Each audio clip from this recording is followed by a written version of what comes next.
Vanilla, strawberry, chocolate, പിസ്ത, butter scotch, chocobar എല്ലാം ഉണ്ട് sir. ഏതാ വേണ്ടേ? മിസ് രാധികയല്ലേ? അതെ, വരട്ടെ. ഈ ടിവിയിലൊക്കെ അതെ സാർ, അതെ. അല്ല സാർ, എക്സ്ക്യൂസ് മീ, ടിവിയിലെ പ്രോഗ്രാം ഞാൻ കണ്ടിരുന്നു, വളരെ നന്നായിരുന്നു. Congratulation. Thanks. Doctor K S മേനോന്റെ മകളല്ലേ? അതെ, അച്ഛനറിയോ? കൊള്ളാം, ഞങ്ങളുടെ ഫാമിലി ഡോക്ടറല്ലേ. ഇത്ര ചെറുപ്പം മുതലേ എന്നെ എത്ര പ്രാവശ്യം ചികിത്സിച്ചിട്ടുള്ള ആളാ. എന്റെ അമ്മൂമ്മയുടെ വാദം ഒരു ഒറ്റ ദിവസം കൊണ്ട് അദ്ദേഹം മാറ്റി കൊടുത്തത്. പുള്ളിയെ കണ്ടാൽ തന്നെ പകുതി അസുഖം പോകുന്ന അമ്മൂമ്മ പറയാനുള്ളത്. പുള്ളി ചികിത്സിച്ച് ഭേദമാക്കേണ്ട കാര്യമില്ല, അത്ര കൈപ്പുണ്യമുള്ള ആളാ. ഡോക്ടർമാരുടെ ഇടയിൽ ഒരു മാണിക്യമാണ് മേനോൻ ഡോക്ടർ. എന്റെ അച്ഛനാണോ നിങ്ങൾ ചികിത്സിക്കുന്നത്? അതെ. ഉറപ്പാണോ? മേനോൻ ഡോക്ടറെ എനിക്കറിയില്ലേ, എന്താ പ്രശ്നം? അല്ല, എന്റെ അച്ഛനൊരു മൃഗ ഡോക്ടറാണ്.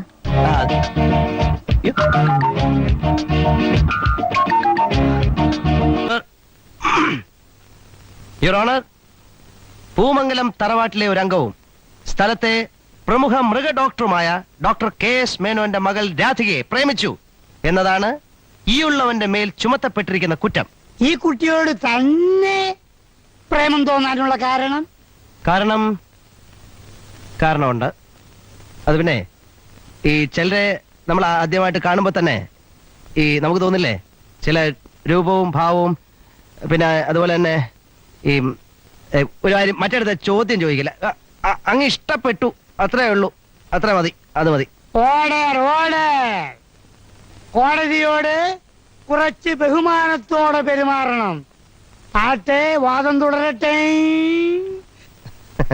രാത്രികാലങ്ങളിൽ 3, 4, മാക്സിമം ഒരു 5 സ്മോള് വരെ വീശും ഒഴിച്ചാൽ പ്രതിക്ക് വേറെ എന്താണ് ഒരു കുറവാണ്? മേപ്പടിയാൻ ചില അവസരങ്ങളിൽ അടിച്ചു പൂസായി സംസ്ഥാന കേന്ദ്ര സർക്കാർ സ്ഥാപനങ്ങളിൽ ഇരിക്കുന്നവരോട് ഫോണിലൂടെ അപമര്യാദയായി പെരുമാറി എന്ന് കേട്ടത് ശരിയാണോ? ശരിയാണ്. പ്രേക്ഷകന്റെ ഭാഗത്ത് നിന്ന് അങ്ങനെ ചില പാകപ്പിഴകൾ ഉണ്ടായിട്ടുണ്ട്. ഇനി അങ്ങനെ ഉണ്ടാകാതിരിക്കാൻ ശ്രമിക്കുന്നതാണ്. അപ്പൊ ഇത് ഭാവിയിൽ ഒരു അസുഖമായി മതി, വിസ്താരം മതി. ഇനി വിധി പ്രസ്താവിച്ചാട്ട്. കുമാരി രാധികയോട് പ്രതിക്കുള്ള അമിതാവേശവും ആക്രാന്തവും ഇപ്പൊ പറഞ്ഞില്ലേ, അത് മനസ്സിലാക്കിയാൽ മതി കേട്ടോ. അത് കണക്കിലെടുത്തുകൊണ്ടും പ്രതിയുടെ അമ്മയ്ക്ക് തന്റെ മകനിൽ എത്രയും പെട്ടെന്നൊരു കുഞ്ഞിക്കാൽ പിറന്നു കാണണം എന്നുള്ളൊരു അത്യാഗ്രഹമുള്ളതിനാലും പ്രതിക്ക് തന്റെ പ്രേമബന്ധം ഭാവിയിൽ ശക്തമായി തുടരാൻ ബഹുമാനപ്പെട്ട ഞാൻ കോടതി ഉത്തരവിട്ടിരിക്കുന്നു.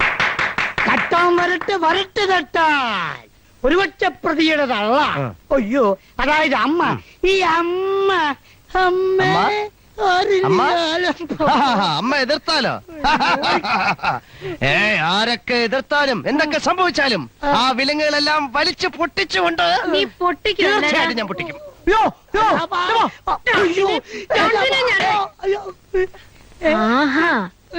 നീയാണ് എന്റെ കണ്ണാടി ചീത്തയാക്കുന്നല്ലേ?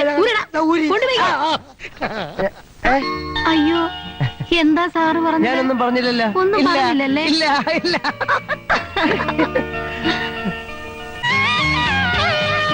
എക്സ്ക്യൂസ് മീ, ഞാൻ ഡ്രോപ്പ് ചെയ്യണോ? No thanks. എന്റെ പേര് ശ്യാം പ്രകാശ്. ഞാൻ ഇവിടുത്തെ ഒരു ക്രിമിനൽ ലോയറാണ്.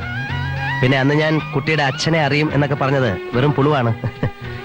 ലക്ഷ്യം മാർഗത്തെ സാധൂകരിക്കുമെന്നാണല്ലോ. എനിക്ക് നല്ല ഉദ്ദേശങ്ങൾ മാത്രമേ ഉള്ളൂ. അതിപ്പോ എങ്ങനെയാ തുടങ്ങേണ്ടതെന്ന് അറിയില്ല. എന്റെ ഒരു പേഴ്സണൽ കേസ് പ്രസന്റ് ചെയ്യാനുണ്ട്. അതിനൊരു തീരുമാനം എടുക്കേണ്ടത് കുട്ടിയാണ്. In this case you are the judge. വേറൊന്നുമല്ല, എനിക്ക് കുട്ടിയെ വളരെ ഇഷ്ടമാണ്. I love you. I love you. I love you. I love you. I love you. I love you. I love U.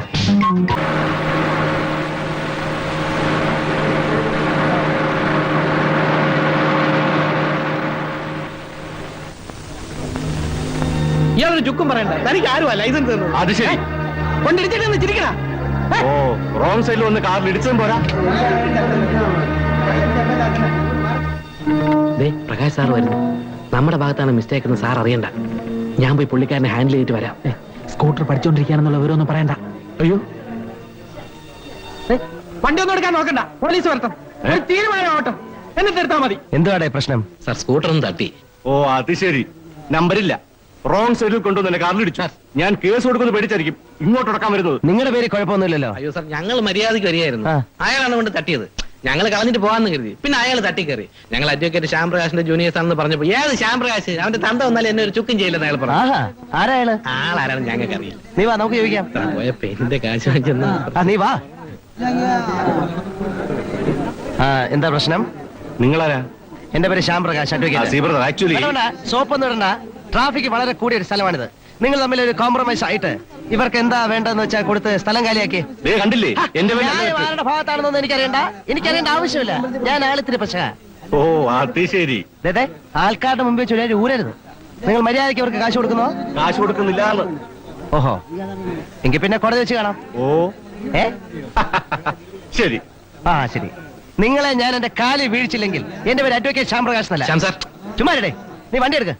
വണ്ടി നമ്പർ നോട്ടി. 50. എനിക്കറിയാം. വണ്ടി എടുക്ക്. ഞാൻ കാണിച്ചു തരാം. ശരി, കാണാം. ഇവിടുന്ന പ്രശ്നമൊന്നുമില്ല. അതുതന്നെ കാണാം. ഞാൻ ആരാണെന്ന് എനിക്ക് കാണിച്ചു തരാം. ആഹാ.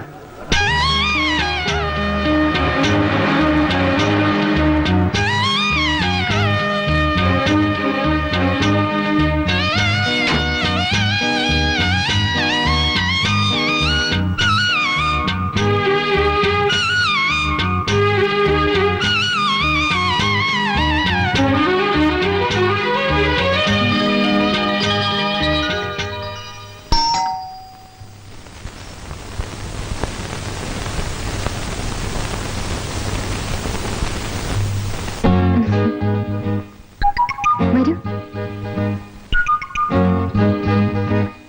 ഡോക്ടർ സാറുണ്ടോ? ഉണ്ട്, കുളിച്ചോണ്ടിരിക്കുക. ഇപ്പൊ വരും.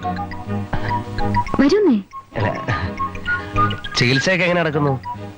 മോൾക്ക് പനിയോ ജലദോഷമോ ഒക്കെ വന്നാ ഇവിടെ തന്നെ ചികിത്സിക്കാമല്ലോ. ഓ, വലിയ തമാശയെന്നായിരിക്കും വിചാരം. അല്ല, ഞാൻ എങ്ങനെ തുടങ്ങേണ്ടതെന്ന് ആലോചിച്ച് ബുദ്ധിമുട്ട്. ഈ കന്നുകാലികളുടെ കുളമ്പ് രോഗത്തെ തുടങ്ങി സങ്കരയിനം പശുക്കളിലെത്തി അവസാനം രാധികയുടെ കേസ് പ്രസന്റ് ചെയ്യാം. എന്താ?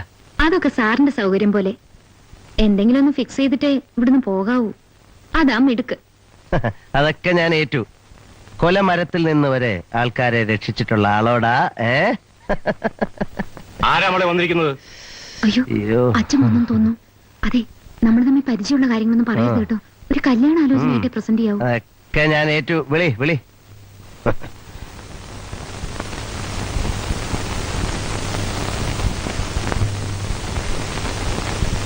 ആരാ? എന്തു വേണം? ആണല്ലേ? എങ്ങനെ അറിയാം? അല്ല, എനിക്ക് കണ്ടപ്പോ മനസ്സിലായി. അയ്യല്ല, ഞാൻ മൃഗാശുപത്രി വെച്ച് സാറിനെ ഒരിക്കൽ കണ്ടു, അങ്ങനെ മനസ്സിലായി. സാർ എനിക്കൊരു ഉപകാരം ചെയ്തു തരണം. It's A request. എന്താ പറയൂ. സാർ അതിന് നോ എന്ന് പറയരുത്. ഇതെന്റെ ജീവിതത്തിന്റെ ഒരു പ്രശ്നമാണ്. ഈ നാട്ടിൽ ഏറ്റവും പ്രാക്ടീസ് ഉള്ള ഒരു ക്രിമിനൽ ലോയറാണ് ഞാൻ. സാർ എനിക്ക് സാറിന് നോ എന്ന് പറയരുത്. സാറിന് ഒരു അൽസേഷൻ പട്ടിക്കുട്ടി തരണം. അതിലൂടെ പട്ടികളെ ഇല്ലല്ലോ. പട്ടിയില്ലേ? എന്നാ ഞാൻ ഇറങ്ങട്ടെ.